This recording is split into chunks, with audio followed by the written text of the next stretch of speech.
No, Raymore has guns. The time is 7 o'clock, and we're going to call the Raytown Board of Aldermen session to be. It's now September 6, 2011, 7 o'clock. This is regular session number 10. We're going to start off with the opening session at this time. We're going to call upon our friend Deanna Hayden to deliver the invocation and pledge of allegiance. Deanna is with the Southwood Church of the Nazarene.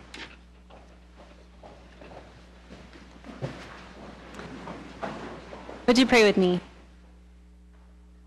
Lord God, we come here tonight thankful for such a beautiful day that you've given us here, and we just ask that you would be with us tonight as we are talking about our city that we love so much. And Lord, we just ask that you would help us to bring it to a place where it will be even better.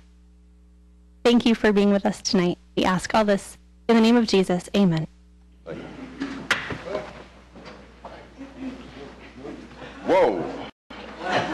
Where's the flag? Here it is.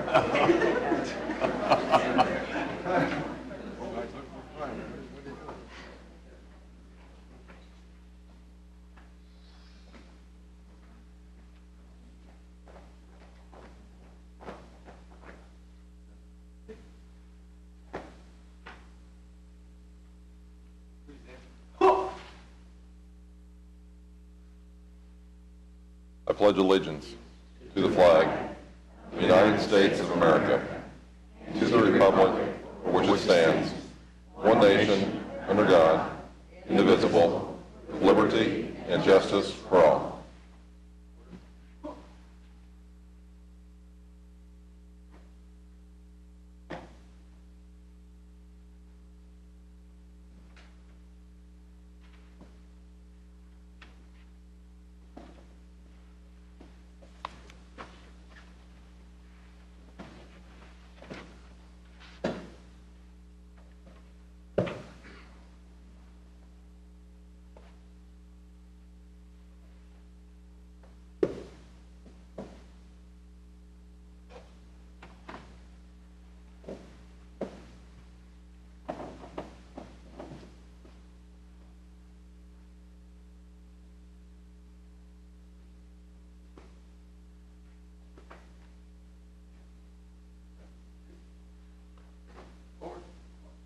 Our thanks to the Raytown Police Department Color Guard.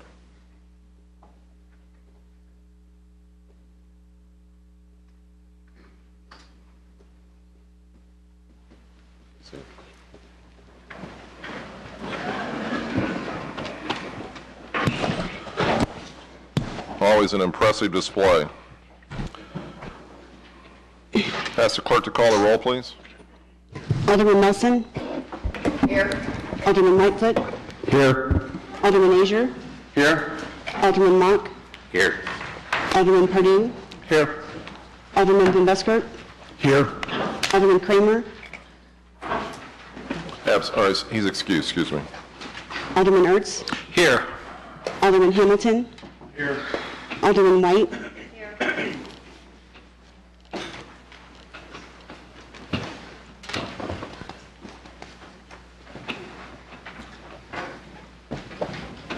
At this time, if I could ask those that serve as first responders for the city, that would be police, fire district, EMS, and our public works department. Come forward, please.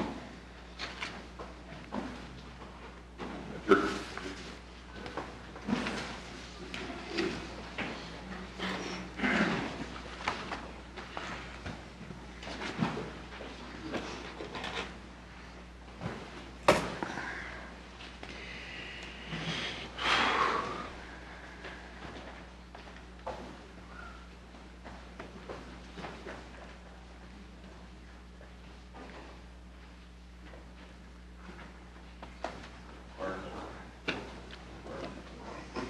I just hope I can make it through this.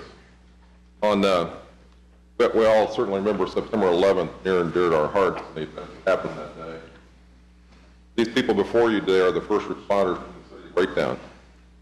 Many of them have experienced the same thing, or experienced the same thing and go through the same thing as those in New York that still to this day. These are the people we rely upon in our own community to be there when we need them. We call 911, they respond. They don't ask questions other than how quickly can we get there to help our citizens? Day in, day out, 24 hours a day, people are there for us. If you haven't had a chance to ride along, I would encourage you to ride along with any one of these groups.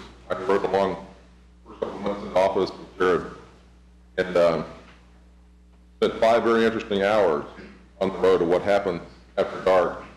Many of us were not aware of, and I'll tell you as the mayor, I was not aware of what does take place around here. Seeing it through these folks' eyes was quite enlightening for me. The MS don't second guess who they're answering to. Every person is treated exactly the same every time they go in and out. Fire department, any one of them, their size could carry my starry fanny out of the house. I'm proud of that, happy for that.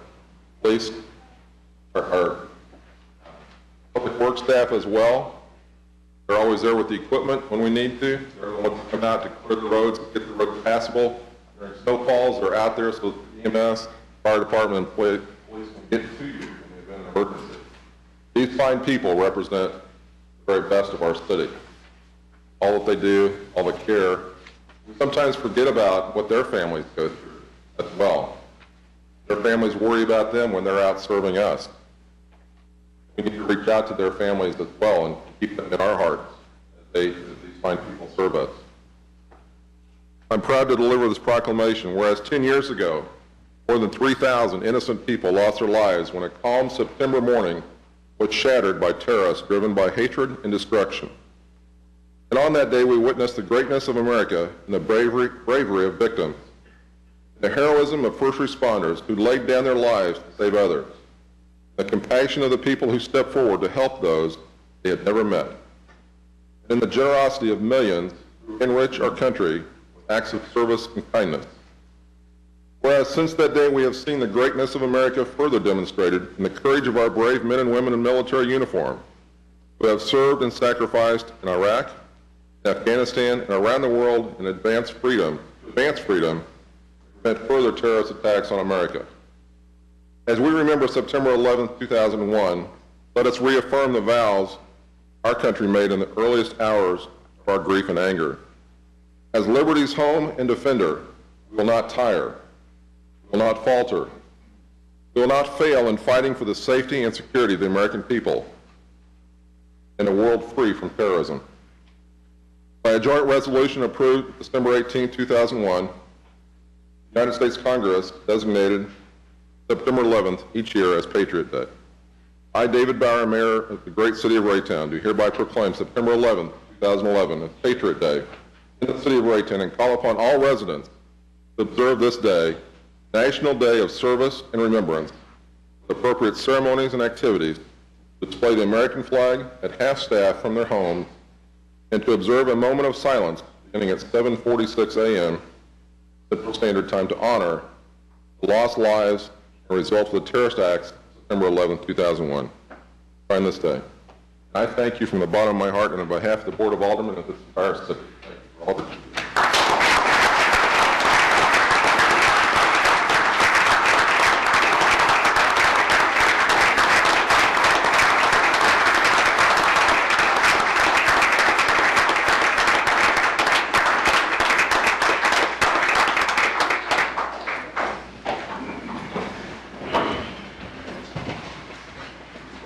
Chief, you want to stay for a minute and introduce our new officer?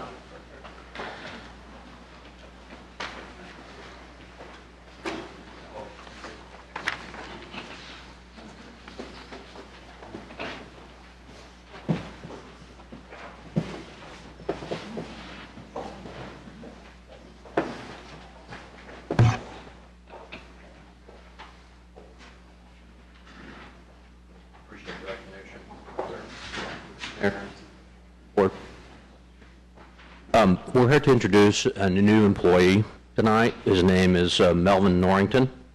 Melvin's 27. He currently resides in Independence, Missouri. He graduated from Schlegel High School in Kansas City, Kansas.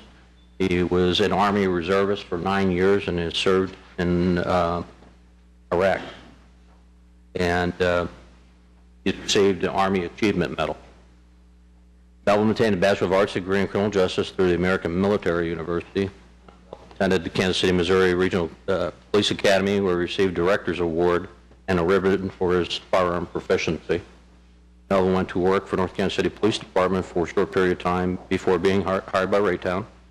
Melvin is married to Autumn Norrington. Pictures there? Okay. I not met her earlier. Trying to spot there. And he has a 3-year-old son and a 9-year-old daughter.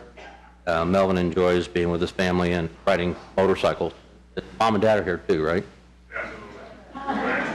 Thank you for being here. We're glad to have Melvin on board.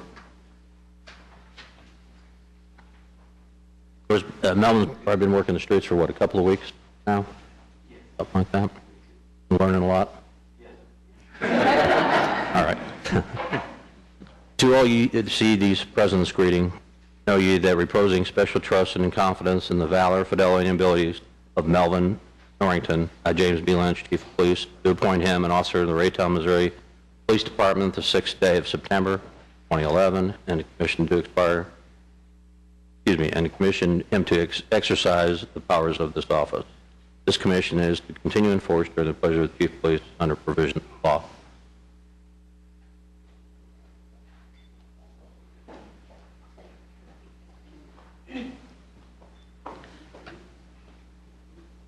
I, Melvin Norrington, Do solemnly swear do solemnly swear that I possess all the qualifications that I possess all qualifications for the office of police officer for the office of police officer as prescribed by law, prescribed by law, that I will support that I will support the the Constitution Constitution of the United States of the United States and of the state of Missouri, and of the state of Missouri, the provisions of all laws the provision of all laws of this state of this state, affecting cities of this class, affecting cities of this class, and the ordinances and the ordinances of the city of Raytown, Missouri, of the city of Raytown, Missouri, and faithfully perform. and faithfully demean myself in office.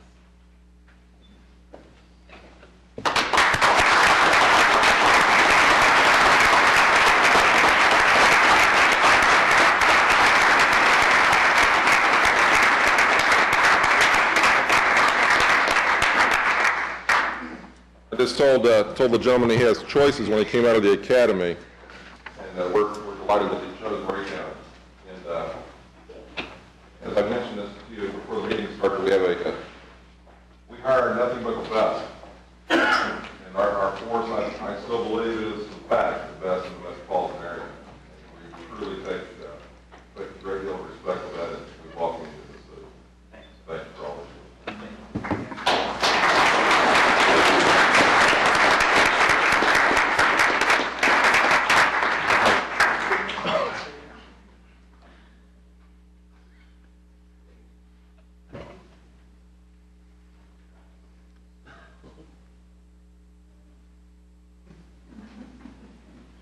What a flag. Wait a minute.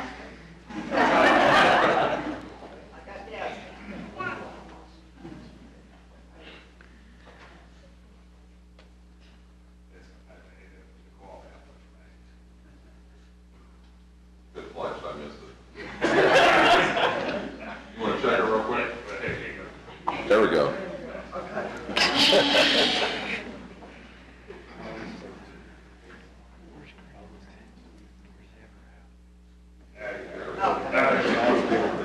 Thank you.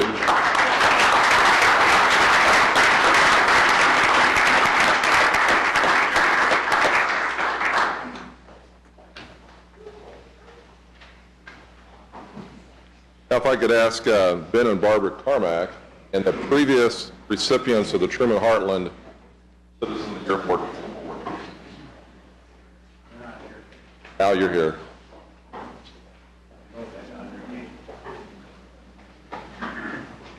David, you gonna make him go solo? Al, you gonna make him go solo? You gonna make him go solo here? Yeah. Shirley and David, you gonna make him go solo or you gonna come up? There we go. I had to ask him, Shirley, you know. I think that they deserve it, so we're all there to support. This is Al, come on. Get your good shorts on. He looks really good tonight. on, Al, they're waiting on you. Stand in the back. As Al Mannox is joining us, the group that you see here is a handful of those that gather on an annual basis. The Truman Heartland Foundation asks every city in the metropolitan area to give them nominations for their Citizens of the Year. What we do for our event is we always gather the previous award recipients to assemble for one afternoon and talk about who in the ranks of our citizens should most be receiving this award. Many times it takes one ballot, sometimes it takes two ballots. In our case, it took like a dozen ballots. Not my opportunity to have fun with you. It is a big honor. It's a great honor. These folks will be representing our city as co-citizens of the year. We'll be identifying them to the rest of our neighboring communities this Friday night, with a full event and following the end of this month. And many people want to see Ben Carmack in a like time. But it was an honor to be a part of this, and the Truman Heartland recipients up here with us today. It's a distinct group within our city. You look at them, you say, yes, they absolutely deserve to be there. There's no doubt in my mind they should be there. Ben and Barbara Carmack, it was an honor to give you this award on behalf of the city. I think one of the things that made it strong, frankly, was in our minds we were seeking somebody who isn't always recognized as being a big part of the city, because you all basically do all your work stealthily throughout the community. People didn't know too much about what you do because they do it very quietly. When you list the things that they've done, it stands out as quite an accomplishment. I'll take a great deal of honor in recognizing you, introducing you to my peer group as well. So thank you for all that you do. I will tell you that we kept it a secret from them for a little while. We brought them to the barbecue Summerfest event. And we started listing their accomplishments. I don't think once did they question why their entire family was coming to Summerfest, because all families come to Summerfest. So their entire family was with them. And I don't think they ever got it until we started talking about Ben Carmack and what he does very stealthily again, reconditions bicycles to give them to needy youth in our community. Kind of thing we don't talk about much. We don't talk much about what Barbara does for the food pantry in the church. We don't talk a lot about that. But it's that sort of thing that made these people stand out in the committee's mind and make sure their recommendation was the right one to be for citizens of the year. Whereas Ben and Barbara Carmack have been committed to serving the city of Raytown and have set high standards for being active in this community for many years, Ben Carmack retired from Western Electric in 1982, has become an active member in Raytown Christian Church, Shepherd Center of Raytown Emergency Assistance Program, otherwise known as REAP, Transportation Program, and continues to serve in a bicycle repair program for our youth, known as Mr. Lawnmower. That may have actually been what got everybody to know him. His volunteer repair services for his neighbors and community. Barbara Carmack left employment with Truman Medical Center at Lakewood, became a valued administrative volunteer with Raytown Christian Church, serving in the food ministries, and as treasurer of the Four Seasons, a group of retired community residents. She has served on the board of directors for Raytown and continues to volunteer where needed. On September 24th, Ben and Barbara Carmack will be presented as Raytown's Co-Outstanding Citizens of the Year by Truman Heartland Community Foundation, in recognition of their exceptional service as citizens to Raytown. The City of Raytown's greatest resource have citizens like Ben and Barbara Carmack, who are committed to serve our community.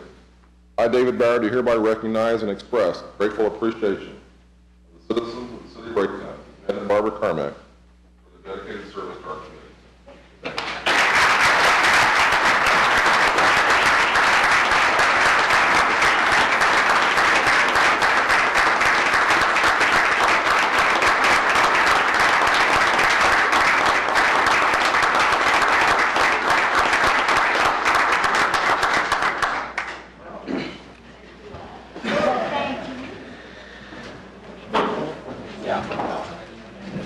Good job. Great thing.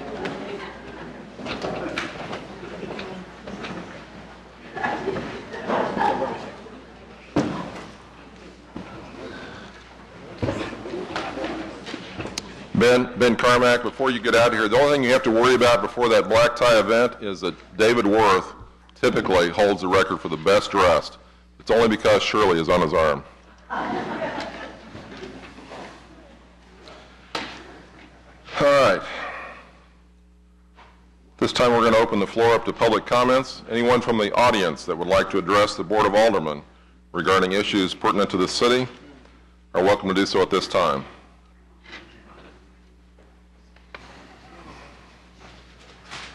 Welcome, Mr. Kinman. Yes, Jerry Kinman, 7019 Lakeshore Drive. I'm here about the Wildwood Lakes. During the work session, you had discussions about that. And some of the things we've been trying to do is set up a partnership with the city, get them to join us to help keep this area, the lake in an operating situation, because right now we're at the point of we have moss growing, we have maybe 2 inches of water at the one end. And what we've had lately is, I think we had a code enforcement just recently called out because of mosquitoes infesting that area now because the water levels got so low. Now we're growing mosquitoes and stuff at the other end.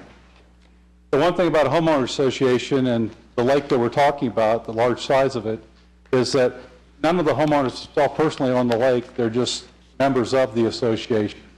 And they're as a partner, as we'd like you to partner with us on this, make this lake a better place to live. Quality of life is one of the things I think the city works towards every day. Partnering with us, but the things that we're asking for is what we started out looking at was we're looking at 1 day of your labor and a location for the dump. Now, we talked about during the work session, they discussed whether or not trucks could drive down to the 87th Street dump. And I know they can because we spent many days down there when we had the major tree drop-offs, large trucks down there doing work down there. Shredders. So I know the trucks can make it down. At least they used to be able to make it down there. I haven't been down there recently, but that seems to be a norm there. I think we can do that side of it. I sit and look at 1 day, to take care of a large area of your city. We're talking about asking for, 16 hours of labor, 2 truck drivers and 2 trucks. What we're looking at as far as what we're asking for on a one time a year basis. One reason is that's all we can afford, because we have to do the other side of it, which is provide the excavator to remove the sediment from the lake. The plan was to drop the lake enough that we actually would have just dirt, because that's not real hard. Because right now, when it's sitting at level, you're talking about 2 inches of water. So even, just a short dry spell, we're already seeing dirt again. So that last spell we had there, where we had our dry spell, quite a bit of the lake was down to, maybe a ½ inch of water. It looked like you had lake out there, but if I would have dropped the lake to another 2 inches, you would have had 2/3 of the lake would have been with no water at all in. What you're going to end up with is you're going to lose property value here, because the lake's going to silt in. There won't be a lake there. There'll be just a big mud pit over there. And you're provided your revenues by our property values. And if we do not keep the property value up around here, which they keep dropping, then you're going to see that back here when you're trying to decide on what budget you're going to do and how you're going to handle your fiscal responsibilities for the city. When we talk about the flow through the lakes, I've sat there and watched for 2-3 hours after a storm, water up to the top brim of our lake, holding back water, which is all that a detention basin does. And so I know that we're holding back water that's supposed to be going down. There's the reason why you built retention basins on both sides of our lake is because you're trying to control that water flow that's going through our lake. Our lake's been doing this for you for many years. It's been controlling your water for many of years without a dime paid to us. Recently back here, we've turned around and we've added inlets, and we allowed you to access our lake, the property owners' lakes, so that you could bring water down that was running over to yards ahead of us. Well, those inlets now are clogged, and they're clogged more than a third. They're clogged more like 2/3, and they're never maintained. The other thing is that water, we've allowed you to bring that water into our lake. That water there, along with the water that we're already getting from the other side, is what is causing the silting problem. And this is an ongoing basis, and it's got twice as bad since we've had these new inlets added. We've repaired the dams once on a major repair due to, due to using it as a retention basin for all these years. Now we're looking at, we already got problems with the upper dam. We've got got one part that's actually collapsing in. We have another part over here that's actually looking at, it runs water all the time, and we're actually going to have it sealed, have to go back and seal it. So we're talking about repairs on that. We're talking about repairs on the lower dam, because part of it is silting in. Now these are things that we're going to have to do also as far as taking care of the dams. Jerry, I got to ask you to wrap here. Wrap. Now, I couldn't talk. I don't mean rap like a musician. I couldn't talk during the workstation session when you could discuss everything about this, and you're going to hold me short on this now. I'm going to hold I've asked for 2 weeks for somebody to. Excuse me. I'm going to hold you to the same thing I would hold anybody else to. Now, you have an option. If you want to represent these people and they're so inclined, we can give you some more time, but that wasn't stated earlier. So you decide what you want to do here, because you're I will let them speak then. Okay. In wrapping up, I've been told that we were going to discuss this, and nobody has discussed this with me.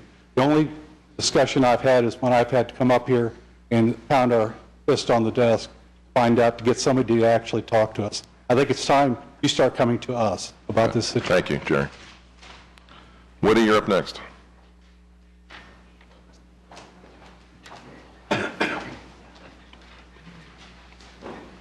Good evening. My name is Whitta Whitman, President of the Wildwood Lake Homeowners Association. Good evening, Mayor, City Aldermen, and the citizens of Raytown. Most people in the city of Raytown are not aware of the fact how much Wildwood Lakes is a repository for runoff from city streets for Raytown. And we're just coming to you to say, now is the time. We need your help. We had 11 homes being foreclosed on within the past 2 years. We never collect a dime homeowners dues for those that were even in the rear. So how many thousands of dollars have we lost just in that alone? I received a telephone call Friday from someone who's interested in purchasing one of the foreclosed properties. She's very much concerned about the lake and the situation of the lake and what's somebody going to do about it. Then I had another member of the Wildwood Lake Homes Association who was upset to the point she's thinking of selling her home because of the condition of the lake. We have a lady in the neighborhood who's concerned about her kids getting on the school bus and fighting the mosquitoes in the morning. I, at this point in time, want all of the members of the Wildwood Lakes Homes Association to stand, please. As you see, we represent a model force here. Please come forth. We've waited for months just for a response from you all. Follow through and don't drop the ball. I'll see you in 2 weeks.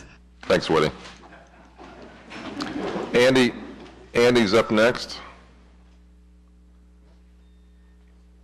Hang on 1 second. I messed up the order. Andy, you're up next, and I'll apologize to the lady. I messed up the order here. So, go ahead. I'm gonna try to get back on our routine here. Phyllis Goforth is up next. Go ahead, Andy. Mr. Mayor, Board of Alder people, I was going to mention the secret meeting you just had concerning Wildwood Lake, but I think you probably heard enough about that. The first gentleman mentioned property values were going down. Now that is news to me. I would like to know whose property values have gone down. The idiotic assessor increased my property value. It's not worth what they're assessing it at. And how many people's assessment has gone down?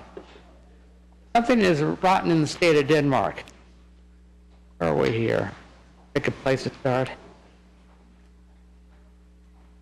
I heard talk of installing energy-saving street lights. There was a street light on my property line that lit my whole backyard. It burned out. In fact, 2 years in a row it burned out. When it was replaced this December, I never knew it was there because obviously it was the energy savings type. I'm in favor of saving energy, but these dim lights are so dim they are useless. To me, to be of any benefit, you need to place one every 50 feet, which is what KCMO did in my old neighborhood. Let's not waste money on standard lighting. If you want lighting, let's get high quality. We need decent street lights, not this junk you call street light. 4 years ago, the citizens voted for a transportation sales tax. We misled the peasants into thinking the sales tax would fund street repairs, improvements, as well as new traffic signals and maintenance of old signals. Nancy Thompson, later, who was the city attorney, later pointed out that this sales tax was for transportation such as building bus stops and funding the Kansas City Rapid Transit Department, and debt retirement. In other words, the peasants were lied to. We did not receive what you told us we were voting for. Had you told the complete truth, I and possibly many others would have voted no. There is a resolution before you tonight to approve $144,200 for a lightweight aggregate steel project. This inferior work was done on one of my streets last year. I spoke before you at that time. There was much more dust present than a sandstorm in the desert. It was very unpleasant and a health hazard. One of my neighbors who has a breathing difficulty recently died. I'm sure this nuisance did her no good. I suggest you reject all bids due to improper material and safety issues, and put this back up for bid using proper materials.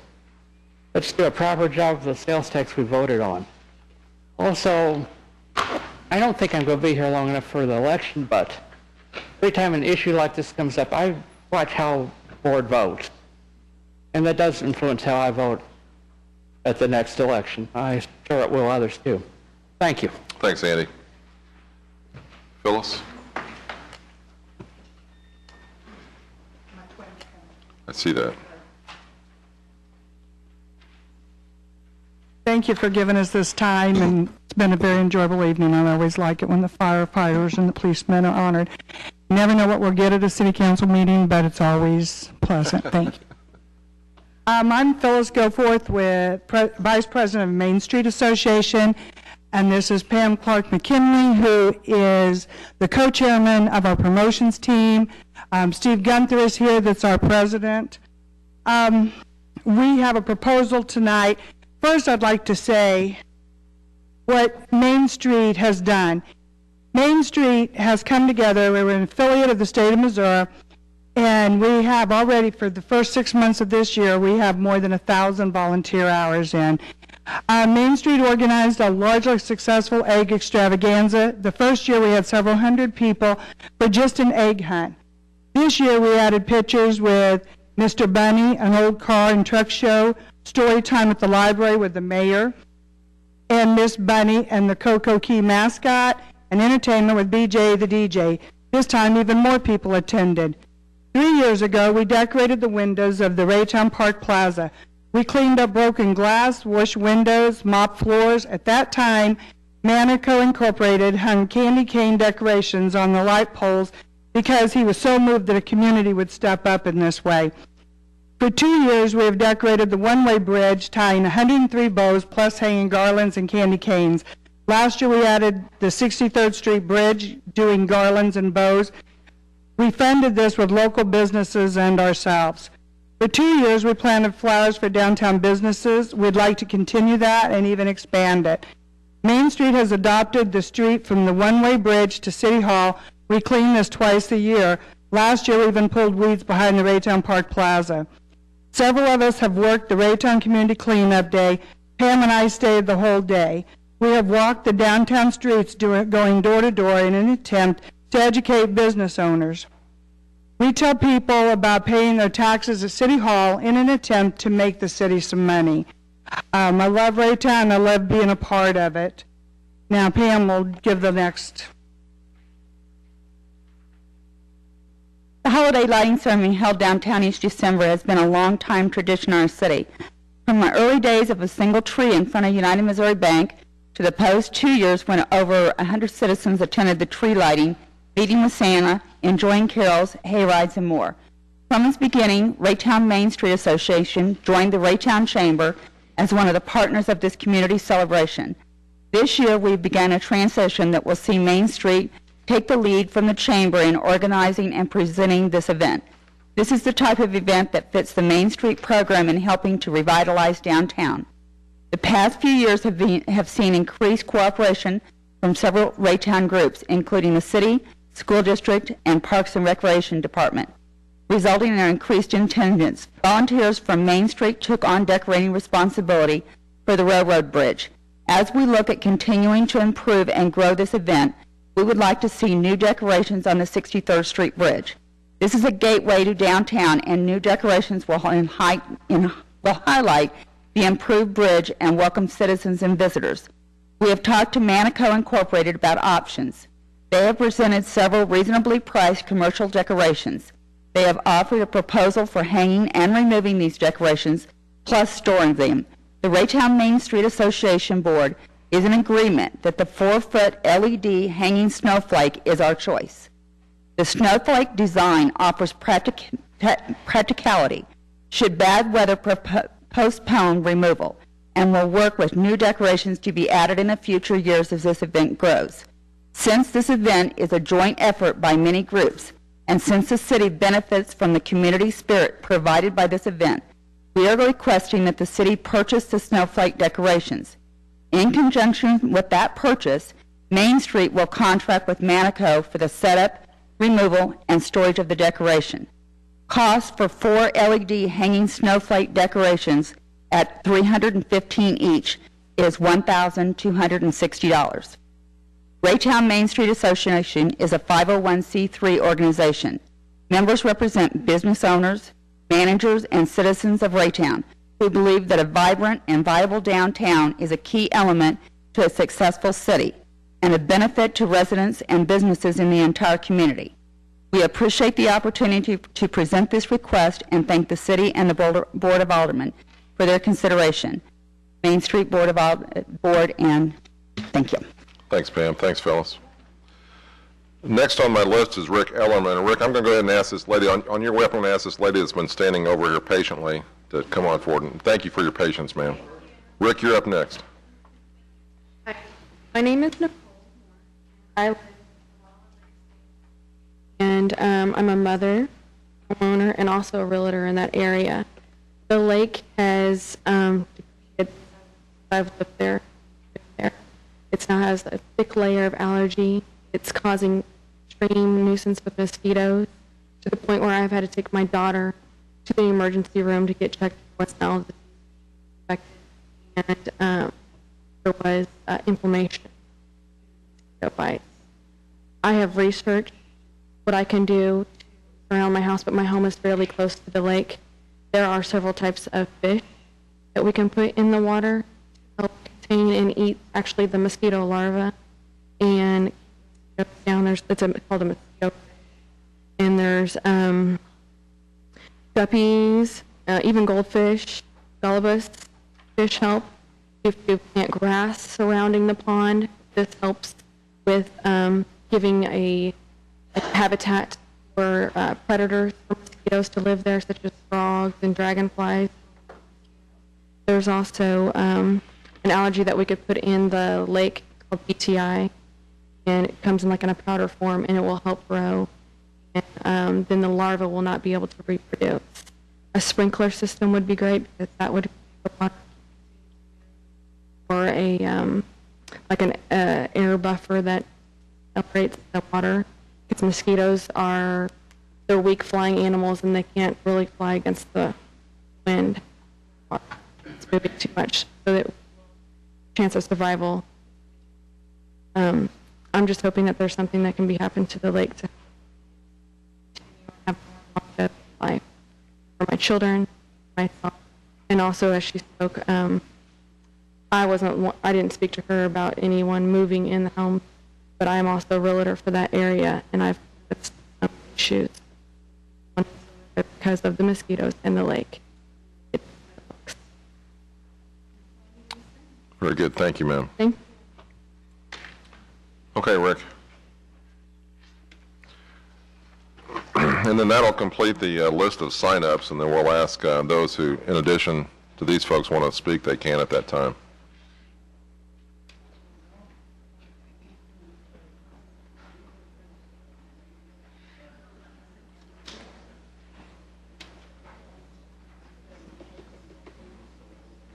And everybody else? Hi, I'm Rick Ellerman. I'm the owner of 11900 350 East Highway, KC Power Sports Auction. Last time I was here, back in April, we spoke of things that need to be done on our property to bring it up to the works where we can get our business license so we can move forward with what we're doing with this property. What I'm trying to do is get a 3-year deference on the condition of this property. It's condition number 3, and the ordinance is 5394-11. In that ordinance, it requires that we do the construction in curbs and shoulders and drainage along the highway of 350. I don't know if I'm correct, but I would say that I'm probably in the top 3 to top 5 highway frontage owners in Raytown. As far as I own over 2,000 linear feet. I don't have pockets like Walmart. We've got, at the time of when I was here in April, it was my understanding on this drainage and curb that our bid was somewhere around the $40,000 range. After getting with MoDOT and other people in regards to exactly what this thing was going to cost me, we're looking at upwards around $200,000. There's absolutely no way that I have in my budget, savings, 401 or anything to try to swing that kind of money. All we're asking for is, like I said from the start, give us 3 years to get up and get running on this. I put a ton of money into this piece of property. Property looks so much better than it did in May of 08 when I purchased it. We've done the curbs and stuff inside the property, the islands. As far as the cleanup around the building, our building's been cleaned up. We're all about trying to make this building look better for Raytown and better for us. I